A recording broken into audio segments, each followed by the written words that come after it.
What up, everybody? It's Charlie and I'm back.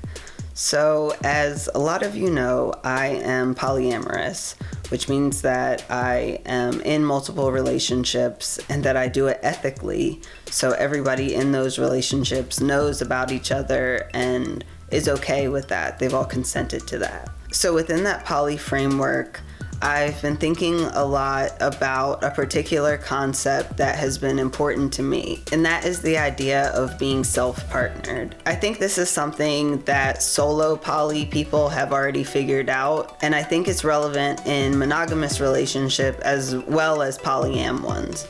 This concept of being my own partner is somewhat new to me. I think as a polyam person, I focus so much on getting my partner's needs met and making sure that I am the best partner that I can possibly be. I put a lot of energy and love into being who I am and expressing that to the people who are important to me in a lot of different intimate relationships. But the question was, am I doing that for myself? Am I bringing the same energy that I bring to my romantic and other intimate partners as I do to myself?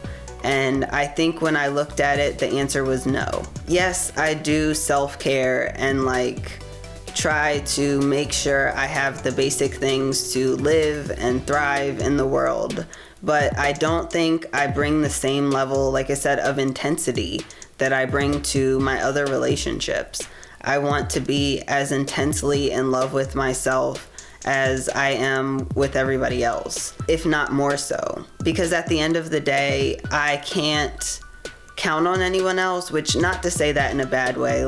I am definitely interdependent with my community and different people like that. But even within that community, I am my own person and I have to choose the life that I want and the people that I want to be in it. And the only person that I can count on to always be in my life is myself. And so I want to make sure that I'm putting that relationship as primary and not a secondary something. So if you're into hierarchical polyamory, you should be putting yourself as the top of that list. Or even if you're, any sort of relationship, I think that it is key to put yourself first. And I think if you do that, that will, avoid being in a lot of negative situations where you don't feel like you chose it and that you were pushed into it, or that you just went with the flow, or you felt obligated, or any of those things. I think making yourself your primary partner avoids all of those pitfalls and helps you to, like I said, make a conscious choice about not just who you're in intimate relationships with, but also what you want to do with your life and the life that you want to build for yourself. And I think it helps give you the responsibility to own those things for yourself. And that can be a hard and weighty thing, especially for people who have not done a lot of that before.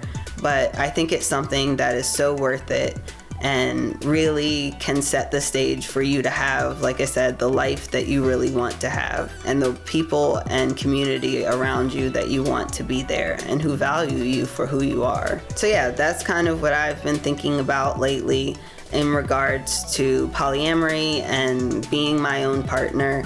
I'd love to hear what you guys think about all of this, especially if you're in the polyam community, but also if you're just monogamous and relate to these things. I'd love to hear what you guys have to say. So I'll see you in the comments and see you next time. Deuce.